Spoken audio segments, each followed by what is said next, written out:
اعوذ باللہ من الشیطان الرجیم، بسم اللہ الرحمن الرحیم۔ بلغ العلا بکمالہ، کشف الدجا بجمالہ، حسنت جمیع خصالہ، صلو علیہ وآلہ۔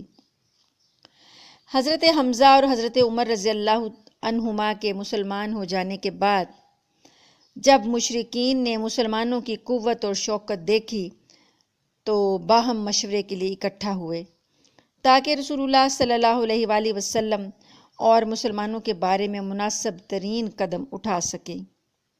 ان سے عتبہ بن ربیعہ نے کہا۔ عتبہ بن ربیعہ بنی عبد شمس سے تعلق رکھتا تھا اور اپنی قوم کا سردار تھا، صاحب فرمان تھا۔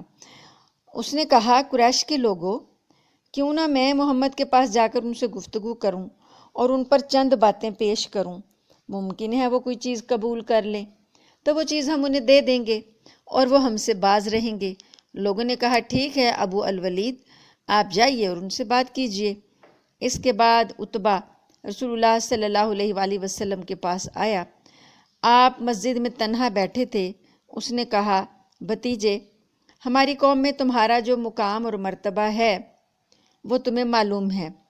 تم حسب و نسب کے لحاظ سے ہمارے بہترین آدمی ہو اور اب تم اپنی قوم کے پاس ایک بڑا معاملہ لے کر آئے ہو جس کی وجہ سے تم نے ان کا شیرازہ بکھیر دیا ہے، ان کی عقلوں کو حماقت زدہ کہا ہے، ان کے معبودوں اور ان کے دین کی عیب چینی کی ہے اور ان کے گزرے ہوئے آباء و اجداد کو کافر ٹھہرایا ہے۔ لہٰذا میری بات سنو، میں تم پر چند چیزیں پیش کر رہا ہوں، ان پر غور کر لو، ہو سکتا ہے کہ ان میں سے کوئی چیز تم قبول کر لو۔ آپ صلی اللہ علیہ وآلہ وسلم نے فرمایا، ابو الولید، کہو، میں سنوں گا۔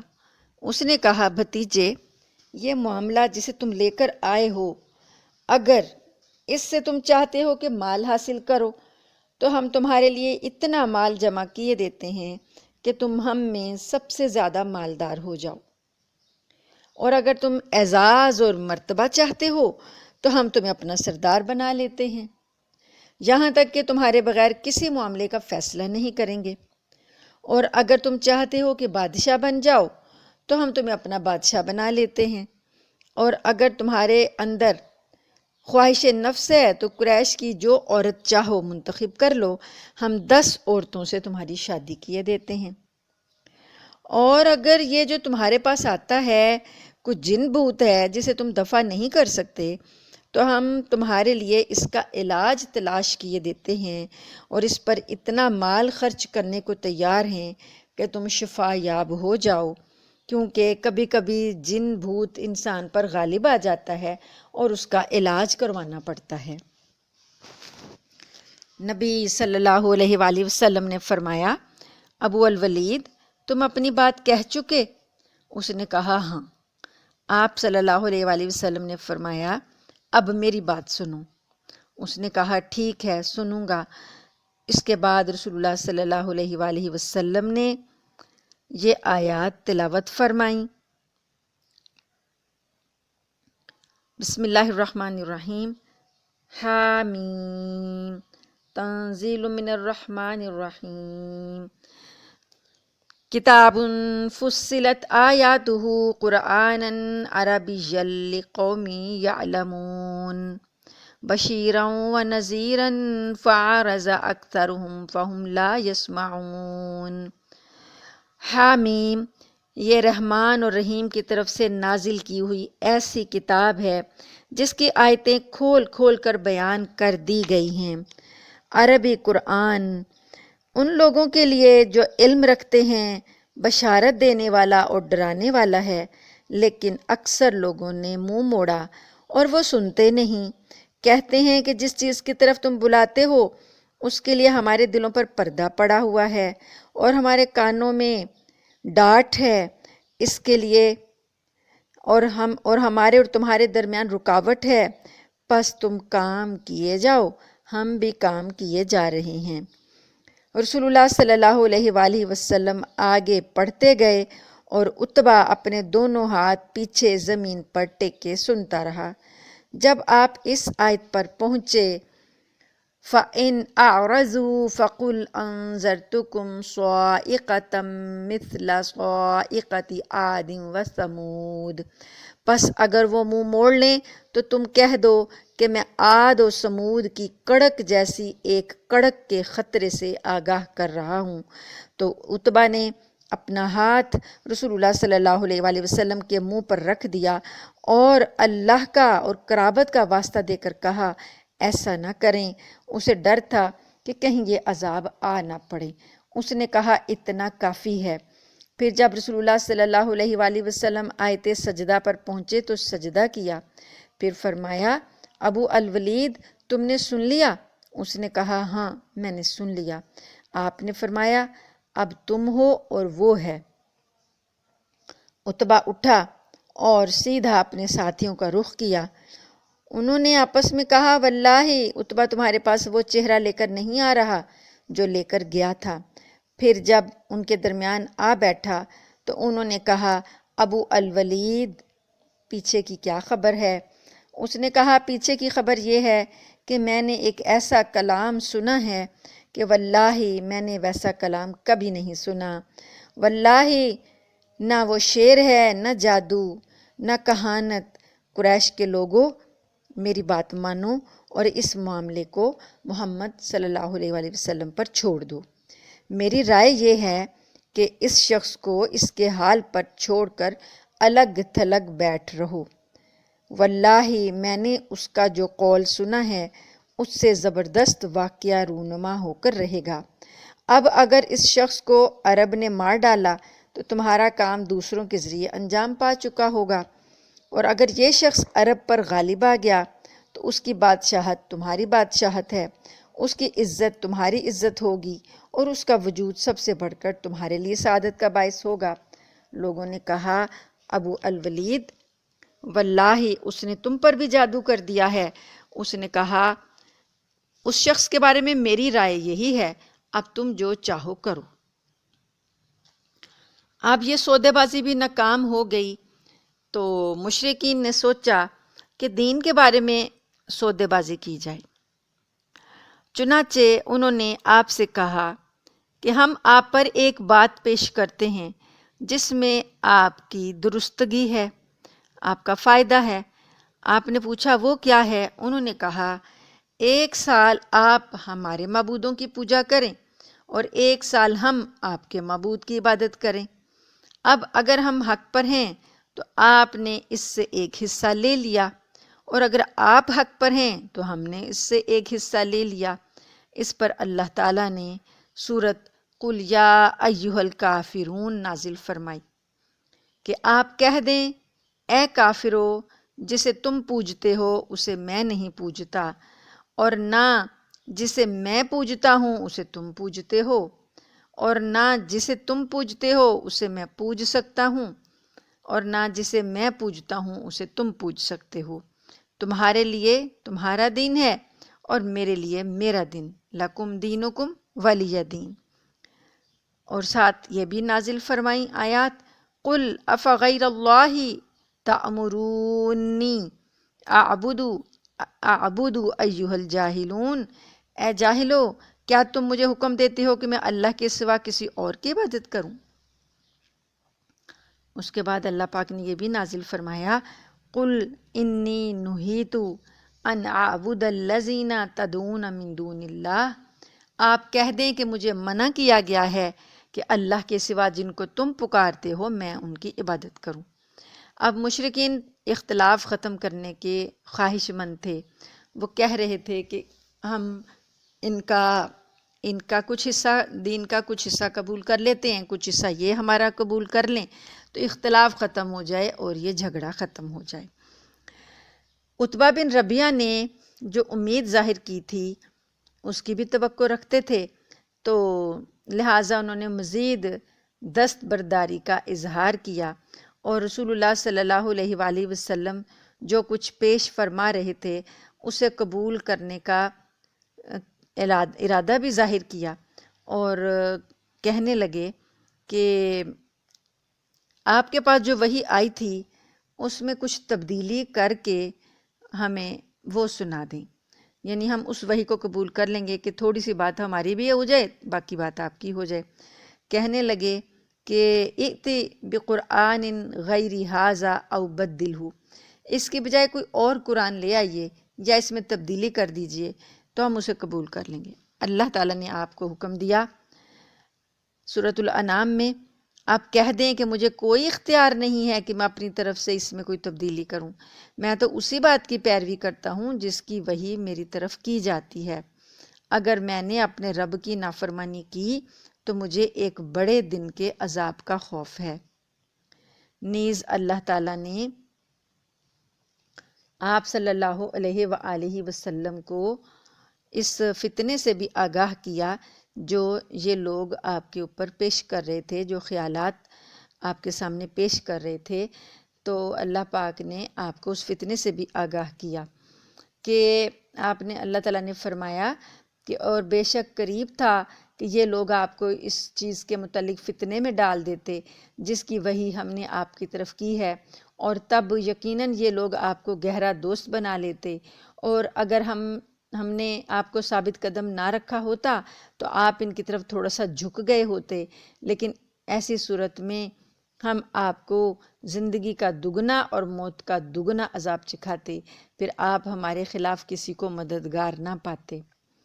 اب یہ ٹھوس طریقے سے جب نبی کریم صلی اللہ علیہ وسلم نے مشرکین کی بات رد کر دی تو مشرکین پر یہ بات واضح ہو گئی، ان کو پتہ چل گیا کہ نبی صلی اللہ علیہ وآلہ وسلم واقعی دین کی دعوت دے رہے ہیں، آپ کوئی تاجر نہیں ہیں کہ قیمت کے بارے میں سودے بازی کریں یا دستبرداری قبول کریں، آپ کوئی تاجر نہیں ہیں، آپ واقعی دین کی دعوت دے رہے ہیں۔ لہٰذا مشرکین مکہ نے چاہا کہ ایک اور طریقے سے اس بات کو مزید پختہ کر لیں، چنانچہ انہوں نے یہودیوں کے پاس نمائندے بھیجے کہ وہ نبی صلی اللہ علیہ وآلہ وسلم کے بارے میں ان سے دریافت کریں۔ علماء یہود نے کہا کہ ان سے 3 باتیں پوچھو، اگر یہ بتا دیں گے تو وہ واقعی نبی مرسل ہیں، ورنہ بناوٹی ہیں۔ اس سے چند جوانوں کے بارے میں پوچھو جو زمانے اول میں گزر چکے ہیں کہ ان کا کیا واقعہ ہے، یعنی اصحاب کہف کے بارے میں، کیونکہ ان کا بڑا عجیب واقعہ ہے۔ تو اور ان سے یہ بھی پوچھو کہ وہ کون سا آدمی تھا جس نے زمین کے مشرق اور مغرب کا چکر لگایا تھا، اور ان سے بھی یہ بھی پوچھو کہ روح کے بارے میں کیا حکم ہے۔ تو یہ یہودیوں سے انہوں نے سوالات پوچھے اور آ کے نبی کریم صلی اللہ علیہ وسلم کے سامنے پیش کیے کہ آپ ہمیں ان سوالات کا جواب دے دیں تو ہم مانیں گے کہ آپ واقعی اللہ کے نبی ہیں۔ اللہ تعالیٰ نے جواب میں سورۃ کہف نازل فرما دی جس میں ان جوانوں کا واقعہ بیان کیا گیا ہے، وہ اصحاب کہف ہیں، اور گردش کرنے والے آدمی کا واقعہ جس نے مشرق اور مغرب کا چکر لگایا تھا وہ ذوالقرنین بادشاہ ہے، اور روح کے متعلق جو سوال کیا سورہ بنی اسرائیل میں اللہ نے اس کا جواب دے دیا کہ یہ لوگ آپ سے روح کے بارے میں پوچھتے ہیں تو آپ کہہ دیں روح تو میرے رب کے امر سے ہے اور تمہیں اس کا علم نہیں دیا گیا مگر تھوڑا سا۔ اب یہ امتحان اس بات پر قریش کے مطمئن ہونے کے لیے کافی تھا کہ محمد صلی اللہ علیہ وآلہ وسلم واقعی اللہ کے رسول ہیں۔ اگر وہ چاہتے تو یہ بات ان کے لیے کافی تھی، لیکن ان ظالموں نے پھر کفر ہی کی راہ اپنائی۔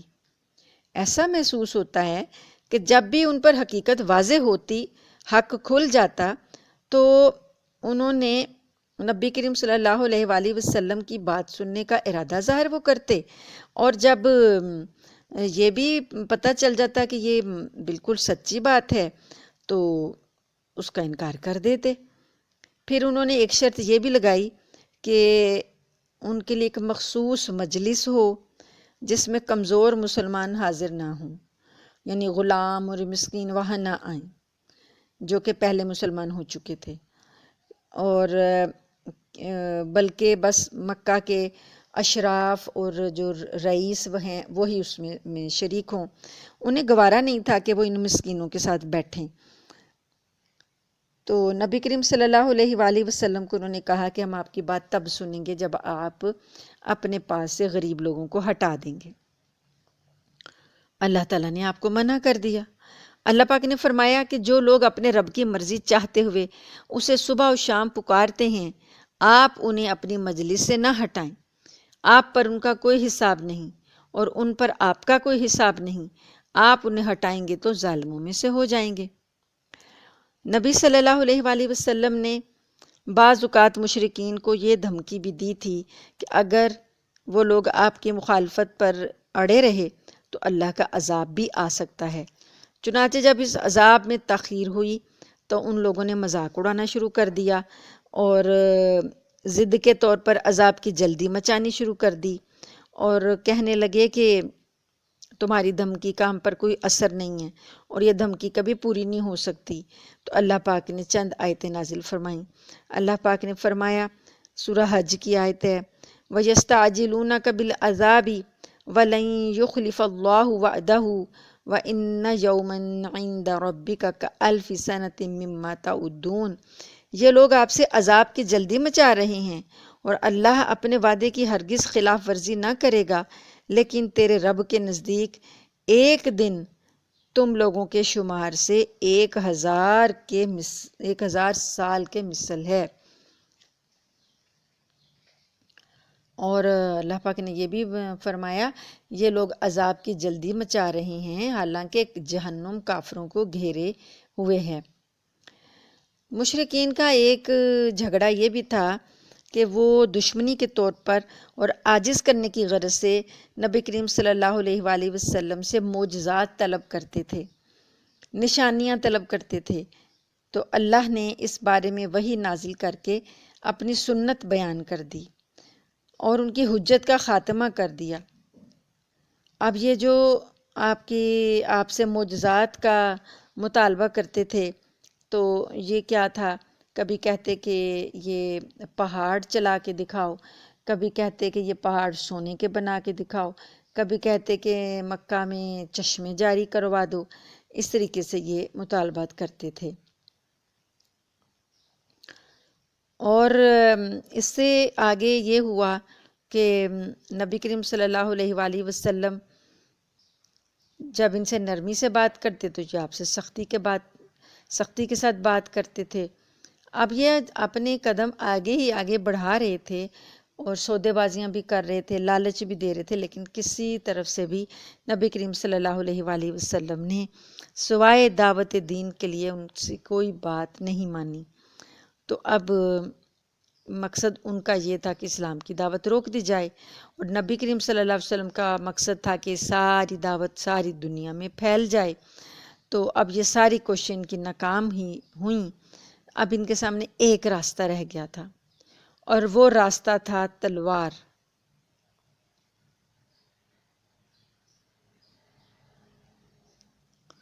تلوار سے کیا ہونا تھا کہ تلوار سے بھی آگ بھڑکنی تھی، کم تو نہیں ہونی تھی، اور وہ ایسی خون ریزی شروع ہو سکتی تھی جو کہ ان کی جڑ ہی کاٹ ڈالے۔ تو ابو طالب کا جہاں تک تعلق ہے، ان کے سامنے جب مشرکین کا یہ مطالبہ آیا کہ وہ نبی صلی اللہ علیہ وآلہ وسلم کو قتل کرنے کے لیے ان کے حوالے کر دیں، پھر انہیں جب مشرکین کی حرکتوں کا پتہ چلا تو انہوں نے یہ اندازہ لگایا کہ یہ مشرکین نبی کریم صلی اللہ علیہ وآلہ وسلم کو قتل کرنے کا ارادہ رکھتے ہیں۔ تو مثلاً ابو جہل، عقبہ بن ابی معیط اور دوسرے جو دشمن تھے، ان کے اقدامات سے یہی ظاہر ہو رہا تھا کہ وہ قتل کا ارادہ رکھتے ہیں۔ اب انہوں نے ابو طالب نے کیا کیا کہ بنو ہاشم کو اور بنو عبد المطلب کو اکٹھا کیا اور ان سے کہا کہ نبی کریم صلی اللہ علیہ وآلہ وسلم کی حفاظت کرنی ہے، جس پر ان قبیلوں کے مسلم اور کافر سبھی نے نبی کریم صلی اللہ علیہ وآلہ وسلم کی حمایت کا یقین دلایا اور خانہ کعبہ کے پاس اس کا عہد اور پیمان بھی کیا۔ صرف ابو لہب نے علیحدہ راستہ اختیار کیا اور ان سے الگ ہو کر قریش کے ساتھ ہی رہا۔ مشرکین کی حیرت اور بڑھ گئی کیونکہ ان کی ساری تدبیریں ختم ہو گئی تھیں۔ جو تدبیر وہ کر سکتے تھے وہ کر چکے تھے، لیکن انہوں نے یہ دیکھا کہ بنو ہاشم اور بنو عبد المطلب خواہ کچھ بھی ہو نبی صلی اللہ علیہ وآلہ وسلم کی حفاظت کا پکا ارادہ کیے ہوئے ہیں، وہ کبھی بھی محمد صلی اللہ علیہ وسلم کو تنہا نہیں چھوڑیں گے۔ لہٰذا وہ اس صورتحال پر غور کرنے کے بعد اس فیصلے پر ان کا اتفاق ہوا، سر جوڑ کر انہوں نے مشورہ کیا، بلکہ ایک ظالمانہ حل سمجھ میں آ گیا اور اسی پر آپس میں عہد و پیمان کیا۔ وہ حل یہ تھا کہ یہ لوگ سارے کے سارے بنو ہاشم اور بنو مطلب کا بائیکاٹ کریں اور یہ عہد کریں کہ ان کے ساتھ نہ شادی بیاہ کریں گے، نہ ان سے خرید و فروخت کریں گے، نہ ان سے بات چیت کریں گے، اور نہ کبھی کوئی صلح قبول کریں گے، اور ان کے ساتھ کوئی لحاظ نہیں برتیں گے، یہاں تک کہ رسول اللہ صلی اللہ علیہ وآلہ وسلم کو قتل کے لیے ان کے حوالے کر دیں۔ چنانچہ قریش نے اس قرارداد پر باہم عہد اور پیمان کر لیے اور ایک صحیفہ لکھا خانہ کعبہ کے اندر لٹکا دیا۔ لکھنے والا بغیض بن عامر بن ہاشم تھا۔ رسول اللہ صلی اللہ علیہ وآلہ وسلم نے اس پر بد دعا کی اور اس کا ہاتھ کی بعض انگلیاں شل ہو گئیں، یعنی فالج زدہ ہو گئیں۔ اس کے بعد ابو لہب کو چھوڑ کر سارے بنو ہاشم، بنو عبد المطلب، خواہ وہ مسلم ہوں یا کافر، شیب ابی طالب میں سمٹ آئے۔ ان کا پانی اور چارہ بند کر دیا گیا، تاجروں کو ان کے ساتھ لین دین سے منع کر دیا گیا۔ چنانچہ یہ لوگ سخت مشقت میں پڑ گئے، یہاں تک کہ درختوں کے پتے اور چمڑے تک کھائے، فاقوں پر فاقے کیے۔ عورتوں اور بچوں کے بھوک سے بلکنے کی آوازیں گھاٹی سے باہر سنائی دیتی تھیں، تو ان کے پاس کوئی چیز نہیں پہنچ سکتی تھی، لیکن ان لوگوں کو ترس نہیں آتا تھا۔ اب یہ جو صحیفہ لکھا گیا، یہ لکھ کر خانہ کعبہ میں لٹکایا گیا ظالمانہ صحیفہ، تو یہ 3 سال تک یہ معاشی بائیکاٹ جو تھا، معاشرتی اور معاشی بائیکاٹ جو تھا، 3 سال تک یہ مسلمانوں نے برداشت کیا۔ حال یہ تھا وہاں پر جس جگہ پر پناہ لی یا جس جگہ پر یہ محدود ہو کے رہ گئے، ایک گھاٹی تھی، تو اس کا نام تھا شیب ابی طالب۔ ابی طالب جب وہاں رہے تو اس کا نام یہ پڑ گیا، شیب ابی طالب۔ وہاں پر جب کھانے کو کچھ نہ ملتا تو بچوں کے بھوک سے بلکنے کی آوازیں باہر جاتیں، تو ان لوگوں کو کوئی ترس نہ آتا۔ تو ایک شخص تھے، ایک صحابی تھے، حکیم بن حزام، یہ حضرت خدیجہ رضی اللہ تعالیٰ عنہا کے بھتیجے تھے۔ وہ کبھی کبھی حضرت خدیجہ کے لیے گیہوں بھجوا دیتے، اور یہ لوگ گھاٹی سے صرف حرمت والے مہینوں میں ہی باہر نکلتے تھے اور باہر سے آئے ہوئے قافلوں سے کچھ خرید و فروخت کرتے تھے، لیکن اہل مکہ ان کے سامان کی قیمت اس قدر بڑھا کر لگا دیتے کہ یہ لوگ خرید نہ سکیں۔ ادھر رسول اللہ صلی اللہ علیہ وآلہ وسلم ان ساری سختیوں کے باوجود اللہ کی طرف مسلسل دعوت دے رہے تھے، بالخصوص ایام حج میں، جبکہ عرب قبائل ہر طرف سے مکہ آتے تھے۔ آپ صلی اللہ علیہ وسلم ان کو مسلسل دعوت دیتے کہ یہ اپنا جو لوگ آئے ہیں ان تک بھی دین پہنچ جائے۔ 3 سال ایسے گزر گئے اس گھاٹی میں رہتے ہوئے۔ 3 سال بعد اس ظلم کے خاتمے کا وقت آ گیا۔ چنانچہ اللہ تعالیٰ نے ایک طرف 5 اشراف تھے، 5 اچھے شریف اچھے اور اعلیٰ اخلاق کے لوگ تھے قریش کے، ان کے دل میں یہ بات ڈال دی کہ وہ اس صحیفے کو، یہ جو بائیکاٹ والا صحیفہ تھا، اسے پھاڑ دیں اور بائیکاٹ ختم کر دیں۔ دوسری طرف اللہ پاک نے دیمک بھیج دی اور اس صحیفے میں جو بھی عبارت لکھی تھی وہ ساری کی ساری دیمک نے کھا لی، اور صرف اللہ تعالیٰ کا نام ہی اور ذکر ہی باقی رہا۔ اب یہ 5 جو اعلیٰ لوگ تھے، اچھے لوگ تھے قریش کے، ان میں ایک تھا ہشام بن عمر، پہلا شخص یہ تھا، اور یہ شخص نبی کریم صلی اللہ علیہ وآلہ وسلم کی پھپھی عاتقہ کے بیٹے ظہیر بن امیہ کے پاس گیا، پھر مطعم بن عدی کے پاس گیا، پھر ابو البختری کے پاس گیا، پھر زمعہ بن اسود کے پاس گیا، اور ان سب کو ہر ایک کو رشتہ داری کا، قرابت کا پاس دلایا، اور انہیں بتایا کہ یہ ہمارے رشتہ دار ہیں، اور تم لوگوں نے کیسے اس ظلم کو برداشت کیا کہ ان ساروں کو ایک گھاٹی میں قید کر دیا، اور ان کو کھانا پانی نہیں پہنچتا، ان کے بچے بھوک سے بلکتے ہیں، اور وہ اتنی تنگی میں گزارا کرتے ہیں، اور تمہارے رشتہ دار ہیں اور تمہیں ترس نہیں آتا۔ اس نے کہا کہ تم نے یہ ظلم کیسے قبول کیا؟ اس نے ان کو برا بھلا کہا اور کہا کہ ہم جاتے ہیں اور جا کر یہ صحیفہ پھاڑ کے آ جاتے ہیں جو کہ خانہ کعبہ میں لٹکایا گیا ہے۔ چنانچہ یہ سب لوگ ایک پروگرام بنا کر صحیفہ چاک کرنے کے لیے وہاں پر اکٹھے ہوئے جہاں قریش کی محفلیں لگتی تھیں مسجد حرام کے ارد گرد۔ تو ظہیر جو تھا ایک اچھا سا لباس پہن کے آیا، اور اس نے سب سے پہلے بیت اللہ کا طواف کیا، پھر لوگوں سے مخاطب ہو کر بولا، مکے والو، کیا ہم کھانا کھائیں، کپڑے پہنیں اور بنو ہاشم تباہ اور برباد ہوں؟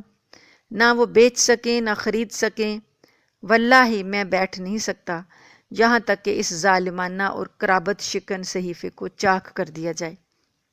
ابو جہل نے کہا، تم غلط کہتے ہو، واللہ اسے چاک نہیں کیا جا سکتا، یعنی یہ صحیفے کو پھاڑا نہیں جا سکتا۔ چمڑے کے ٹکڑے پہ وہ لکھا ہوا تھا، اور 3 سال ہو گئے تھے، تو وہ کہہ رہا تھا ہم نے خانہ کعبہ میں لٹکا دیا، اب اسے ہم پھاڑ نہیں سکتے۔ زمعہ نے کہا، واللہ تم زیادہ غلط کہتے ہو، یہ جب لکھا گیا تھا ہم تب بھی اس کے لکھنے پر راضی نہیں تھے۔ اس پر ابو البختری نے کہا، زمعہ ٹھیک کہتا ہے، یعنی یہ 5 لوگ تھے نا، تو ایک دوسرے کی بات کو ٹھیک کہہ رہے تھے۔ اس میں جو کچھ لکھا گیا ہے نہ اس سے ہم راضی ہیں اور نہ اس سے ماننے کو تیار ہیں۔ اب مطعم بن عدی کی باری تھی۔ مطعم بن عدی اس نے کہا کہ جو بھی کچھ اس صحیفے میں لکھا گیا ہے، ہم اللہ کے حضور اس سے برات کا اعلان کرتے ہیں، یعنی بیزاری کا اعلان کرتے ہیں کہ ہم اسے نہیں مانتے۔ پھر حشام بن عمر نے بھی اس کی ہاں میں ہاں ملائی۔ یہ ماجرا دیکھ کر ابو جہل کہنے لگا کہ لگتا ہے کہ یہ بات رات کو طے کر کے آئے ہیں، یعنی آپس میں انہوں نے بات طے کی ہوئی اور اب آ کر یہاں پر بات کر رہے ہیں، اور اس کا مشورہ کہیں اور کیا گیا ہے۔ اس دوران میں ابو طالب جو کہ شیب ابی طالب جو گھاٹی تھی وہاں سے نکل کر آئے تھے کسی کام کے لیے، وہ بھی کسی ایک گوشے میں موجود تھے، اور وہ یہ بتانے آئے تھے لوگوں کو کہ میرے بھتیجے نے محمد صلی اللہ علیہ وآلہ وسلم نے یہ خبر دی ہے کہ اللہ تعالیٰ نے ان کے صحیفے پر دیمک مسلط کر دی ہے، وہ والا صحیفہ جس میں ظلم اور قطع رحمی کی ساری باتیں اس دیمک نے چٹ کر دی ہیں، صرف اللہ کا ذکر باقی چھوڑا ہے۔ اب اگر وہ جھوٹے ہیں تو ہم تمہارا اور ان کے درمیان سے ہٹ جاتے ہیں۔ ابو طالب نے اب یہ پیشکش کی ہے کہ میرے بھتیجے نے تو یہ خبر دی ہے، تو اگر تم چیک کر لو، وہ صحیفہ دیکھ لو، اگر تو ان کی بات جھوٹی ہے تو پھر ہم ہٹ جاتے ہیں، ان کے درمیان تمہارے درمیان سے ہٹ جاتے ہیں، تو اگر سچی ہے تو پھر تم ہمارا بائیکاٹ اور ظلم جو ہے وہ ختم کرو۔ قریش نے کہا کہ ٹھیک ہے، آپ انصاف کی بات کر رہے ہیں۔ ادھر مطعم بن عدی ابو جہل کا جواب دینے کے بعد اٹھا کہ صحیفہ چاک کرے تو کیا دیکھتا ہے کہ واقعی اسے کیڑوں نے کھا لیا ہے، صرف بسمک اللہم اور جہاں جہاں اللہ کا نام تھا وہی باقی بچا ہے۔ لہٰذا نبی صلی اللہ علیہ وآلہ وسلم نے جو خبر دی تھی وہ اللہ کی نشانیوں میں سے ایک نشانی تھی جسے مشرکین نے اپنی آنکھوں سے دیکھا، لیکن وہ اپنی گمراہی کے رویے پر ڈٹے رہے۔ بہرحال بائیکاٹ ختم ہو گیا اور رسول اللہ صلی اللہ علیہ وآلہ وسلم اور آپ کے ساتھی گھاٹی سے باہر نکل آئے۔ بائیکاٹ کے خاتمے کے بعد صورتحال معمول پر آ گئی۔ لیکن ابھی چند ہی مہینے گزرے تھے کہ ابو طالب بیمار پڑ گئے، اور بیماری دن بدن بڑھتی گئی، سخت ہوتی گئی، اور ان کی عمر 82 برس ہو چکی تھی۔ قریش نے محسوس کیا کہ وہ اس مرض سے شفا نہیں پا سکیں گے، تو لہٰذا انہوں نے آپس میں مشورے کیے اور طے کیا کہ ابو طالب کے پاس چلتے ہیں کہ وہ اپنے بھتیجے کو کسی بات کا پابند کر جائیں اور ہم سے بھی اس کے متعلق عہد لے لیں۔ ہمیں اندیشہ ہے کہ اگر وہ مر گئے اور ہم نے محمد صلی اللہ علیہ وآلہ وسلم کے ساتھ کچھ کیا تو عرب ہمیں طعنہ دیں گے، کہیں گے کہ جب تک اس کا چچا زندہ تھا تو ان کو چھوڑے رکھا، اب چچا مر گیا تو اس پر چڑھ دوڑے ہیں۔ چنانچہ یہ لوگ اٹھے اور ابو طالب کے پاس پہنچے اور ان سے مطالبہ کیا کہ وہ رسول اللہ صلی اللہ علیہ وآلہ وسلم کو ان کے معبودوں سے روکیں، اور وہ لوگ بھی آپ سے اور آپ کے معبود سے پیچھے ہٹ رہیں گے۔ مطلب یہ کہ آپ محمد صلی اللہ علیہ وسلم کو یہ کہہ جائیں کہ تم ان کے معبودوں کو کچھ نہ کہو، تو پھر ہم بھی ان کے معبود کو کچھ نہیں کہیں گے۔ اس پر ابو طالب نے آپ کو بلایا، نبی کریم صلی اللہ علیہ وسلم کو، اور لوگوں نے جو بات کہی تھی انہوں نے آپ صلی اللہ علیہ وسلم پر پیش کیا کہ یہ لوگ ایسا کہہ رہے ہیں۔ آپ نے فرمایا، چچا میں ان سے صرف ایک بات چاہتا ہوں جس کے اگر وہ قائل ہو جائیں تو سارا عرب ان کا تابع فرما بن جائے اور عجم انہیں جزیہ ادا کریں، یعنی عرب کے باہر جو علاقے ہیں انہیں اسے عجم کہتے تھے، تو کہتے ہیں کہ میری صرف ایک بات ہے، ایک بات مان لیں، عرب لوگ بھی ان کے تابع فرمان ہو جائیں گے اور جو عرب سے باہر کے علاقے ہیں وہ انہیں جزیہ ادا کریں گے۔ تو وہ لوگ خوش ہوئے، کہنے لگے کہ اچھا صرف ایک ہی بات ہے، ہاں بتاؤ وہ کیا بات ہے؟ تو تیرے باپ کی قسم ہم تمہاری 10 باتیں ماننے کو بھی تیار ہیں، وہ بات کیا ہے؟ نبی کریم صلی اللہ علیہ وآلہ وسلم نے فرمایا، لا الہ الا اللہ، یہ کہہ دو کہ اللہ کے سوا کوئی معبود نہیں، اللہ ایک ہے۔ یہ بات سن کر وہ اپنے کپڑے جھاڑتے ہوئے اور یہ کہتے ہوئے اٹھ گئے کہ یہ شخص تو بڑی عجیب بات کرتا ہے، کیا اس نے سارے معبودوں کی جگہ ایک ہی معبود بنا ڈالا ہے؟ یہ اس آیت کا ذکر اللہ پاک نے اس بات کا ذکر سورۃ سعاد میں اللہ پاک نے اس طرح کیا، اجعل الآلہۃ الہا واحدا ان ھذا لشیء عجاب، کہ یہ لوگ کیا کہتے ہیں، کیا اس نے سارے معبودوں کی جگہ ایک ہی معبود بنا ڈالا؟ یہ تو بڑی عجیب بات ہے۔ اب واپس چلے گئے یہ لوگ سٹ پٹا کر۔ ابو طالب کا مرض بڑھتا گیا یہاں تک کہ ان کی وفات کا وقت قریب آ گیا۔ اس وقت رسول اللہ صلی اللہ علیہ وآلہ وسلم ان کے پاس آئے تو وہاں ابو جہل اور عبداللہ بن ابی امیہ موجود تھے۔ آپ صلی اللہ علیہ وآلہ وسلم نے فرمایا، آپ کے قریب جا کر، اپنے چچا کے قریب جا کر آپ نے فرمایا، چچا جان لا الہ الا اللہ کہہ دیجئے، بس ایک کلمہ، اس کے ذریعے میں اللہ کے حضور آپ کے لیے حجت پیش کروں گا، یعنی کہ مرنے سے پہلے ایک بار کلمہ پڑھ لیں تو میں اللہ کے ہاں آپ کی سفارش کروں گا۔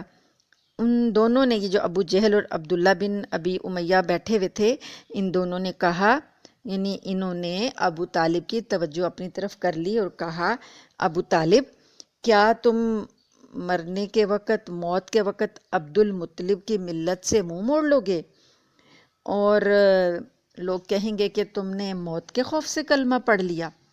تو اس طریقے سے وہ ان سے برابر باتیں کرتے رہے اور ان کی توجہ اپنی طرف کیے رکھی، یہاں تک کہ ابو طالب کی زبان سے جو آخری لفظ نکلا وہ یہی نکلا کہ عبد المطلب کی ملت پر، یعنی کہ پرانا جو دین تھا عبد المطلب کا، اسی کا لفظ نکلا ان کی زبان سے، پھر اسی پر ان کا انتقال ہو گیا۔ نبی کریم صلی اللہ علیہ وآلہ وسلم نے فرمایا، جب تک مجھے نہ روکا گیا میں ان کے لیے دعائے مغفرت کرتا رہوں گا، اپنے چچا کے لیے۔ تو اس پر یہ آیت نازل ہوئی سورۃ توبہ کی کہ ما کان للنبی والذین آمنوا ان یستغفروا للمشرکین ولو کانوا اولی قربا من بعد ما تبین لهم انہم اصحاب الجحیم۔ نبی اور اہل ایمان کے لیے درست نہیں کہ وہ مشرکین کے لیے دعائے مغفرت کریں اگرچہ وہ قرابت دار ہی کیوں نہ ہوں، جب کہ ان پر واضح ہو چکا ہے کہ وہ جہنمی ہیں۔ یعنی ابو طالب اگرچہ آپ کے قریبی رشتہ دار ہیں، لیکن آپ کے لیے جائز نہیں ہے کہ آپ ان کے لیے استغفار کریں، کیونکہ انہوں نے کلمہ نہیں پڑھا، اسلام قبول نہیں کیا۔ اور یہ بھی آیت نازل ہوئی اِنَّكَ لَا تَهْدِي مَنْ أَحْبَبْتَ، ایسا نہیں ہے کہ جسے آپ پسند کریں اسے ہدایت دے دیں۔ یعنی ہدایت دینا تو اللہ کا کام ہے، آپ کا کام ہدایت دینا نہیں ہے، آپ کا کام بس ہدایت کے راستے کی تبلیغ کرنا ہے۔ ابو طالب کی وفات نبوت کا 10واں سال تھا، اور ایک روایت میں ہے کہ رجب کا مہینہ تھا، ایک روایت میں ہے کہ رمضان کا مہینہ تھا۔ شیب ابی طالب جو گھاٹی تھی وہاں سے نکلے ہیں تو نکلنے کے 6 مہینے بعد یا 8 مہینے بعد یہ وفات ہوئی۔ ابو طالب رسول اللہ صلی اللہ علیہ وآلہ وسلم کے محافظ تھے، بازو تھے، اور ایسا قلعہ تھے جہاں مکہ کے بڑوں اور بیوقوفوں کے حملوں سے بچاؤ کے لیے اسلامی دعوت نے پناہ لے رکھی تھی، مگر وہ خود اپنے باپ دادا کی ملت پر قائم رہے، اس لیے پورے طور پر کامیاب نہ ہو سکے۔ ابو طالب کا نبی کریم صلی اللہ علیہ وسلم کے لیے سہارا تو تھے، لیکن آپ آخرت میں وہ کامیاب نہ ہو سکے۔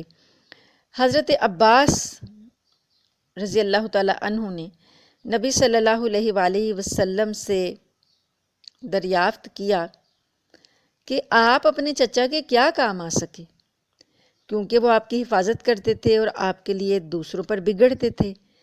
آپ نے فرمایا وہ جہنم کی ایک ایسی جگہ میں ہیں، ابھی اوپر کی جگہ ہے، اور اگر میں نہ ہوتا تو وہ جہنم کے سب سے گہرے کھڈ میں ہوتے۔ ابھی وہ جہنم کی ایسی جگہ میں ہیں جہاں پر نچلے درجے کا عذاب ہے۔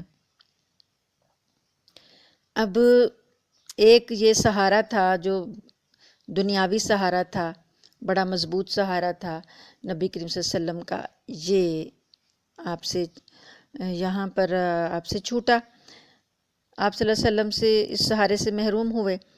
تو ابھی یہ ایک زخم تھا جو آپ صلی اللہ علیہ وسلم کے دل پر لگا تھا، ابھی یہ زخم مندمل نہیں ہوا تھا کہ ام المومنین حضرت خدیجہ رضی اللہ عنہا، آپ کی زوجہ محترمہ، آپ کی بیوی، جو کہ وفا شعار بیوی، جنہوں نے کہ ہر موقع پر آپ کا ساتھ دیا، حضرت خدیجہ رضی اللہ تعالی عنہا، وہ بھی وفات پا گئیں۔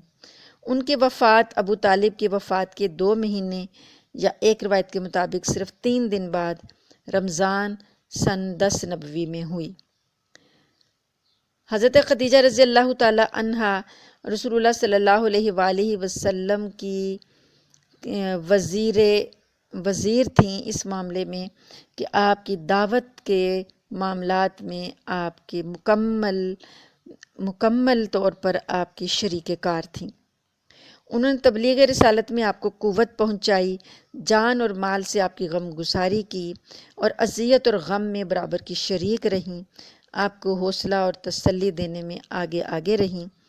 آپ صلی اللہ علیہ وآلہ وسلم کا ارشاد ہے کہ جس وقت لوگوں نے میرے ساتھ کفر کیا وہ مجھ پر ایمان لائیں، جس وقت لوگوں نے مجھے جھٹلایا انہوں نے میری تصدیق کی، جس وقت لوگوں نے مجھے محروم کیا انہوں نے مجھے مال میں شریک کیا، اور اللہ نے مجھے ان سے اولاد دی اور دوسری بیویوں سے کوئی اولاد نہ دی۔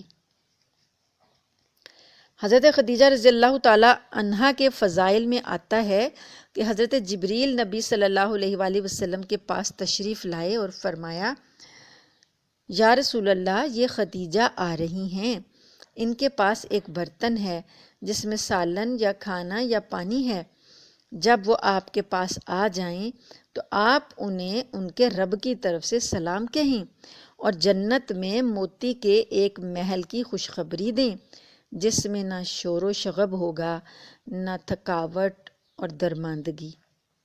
نبی کریم صلی اللہ علیہ وسلم کو جبریل علیہ السلام اللہ کا سلام دے کر گئے کہ ان کو پہنچا دیں، یہ مقام ہے ان کا۔ نبی صلی اللہ علیہ وآلہ وسلم ہمیشہ حضرت خدیجہ کا ذکر فرماتے تو ان کے لیے دعائے رحمت کرتے، جب ان کا ذکر فرماتے تو آپ پر رقت طاری ہو جاتی، یعنی آپ کی آنکھوں میں آنسو آ جاتے ان کا ذکر کرتے ہوئے۔ آپ بکری ذبح کرتے تو ان کی سہیلیوں میں گوشت بھجواتے۔ تو حضرت خدیجہ کے بہت فضائل ہیں، ان کا بہت بلند مقام ہے۔ ان کی وفات نبی کریم صلی اللہ علیہ وآلہ وسلم پر بہت گراں گزری۔ ابو طالب اور حضرت خدیجہ کی دونوں کی وفات کے بعد آپ صلی اللہ علیہ وسلم کو ایسا لگا کہ جیسے وہ بالکل اس دنیا میں تنہا رہ گئی ہوں۔ مصیبتیں ہیں کہ ٹوٹی پڑ رہی ہیں، لگاتار مصیبتوں کا سلسلہ چل پڑا ہے۔ ایک طرف مشرکین کی جسارت بڑھ گئی، ان کی جرت بڑھ گئی اور وہ کھل کر اذیت پہنچانے لگے ابو طالب کے بعد۔ دوسری طرف نبی صلی اللہ علیہ وآلہ وسلم ہر واقعے سے، جو بھی واقعہ پیش آتا، آپ بڑا شدید اثر لیتے، کیونکہ آپ اپنے آپ کو تنہا محسوس کرتے، چاہے وہ پچھلے واقعہ سے چھوٹا ہی معاملہ کیوں نہ ہوتا، معمولی ہی کیوں نہ ہوتا، لیکن آپ اس کا اثر بہت زیادہ لینے لگے۔ تو یہاں تک کہ قریش کے ایک احمق نے نبی کریم صلی اللہ علیہ وآلہ وسلم کے سر پر مٹی ڈال دی، جس سے آپ کی ایک صاحبزادی دھوتے ہوئے روتی جا رہی تھیں۔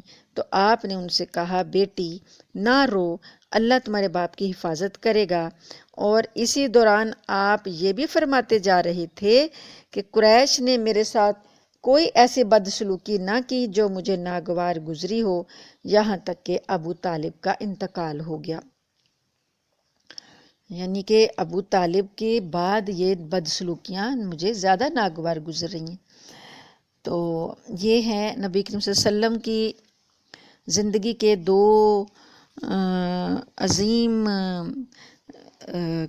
غم کے واقعات، اور آپ صلی اللہ علیہ وآلہ وسلم کا اللہ تعالیٰ کی راہ میں مشقتیں اور تکلیفیں برداشت کرنا، آپ کا حوصلہ، آپ کا عزم اور اسلام کی خاطر آپ کی قربانیاں۔ اللہ تعالیٰ سے دعا ہے کہ اللہ تعالیٰ ہمیں نبی کریم صلی اللہ علیہ وآلہ وسلم کی سیرت طیبہ پر عمل کرنے کی توفیق عطا فرمائے، اور نبی صلی اللہ علیہ وآلہ وسلم نے اسلام کی خاطر جو قربانیاں دی ہیں، اللہ تعالیٰ ہمیں اسلام کی حفاظت کرنے کی توفیق دے اور عمل کرنے کی توفیق دے۔ آمین ثم آمین۔ وآخر دعوانا ان الحمد للہ رب العالمین۔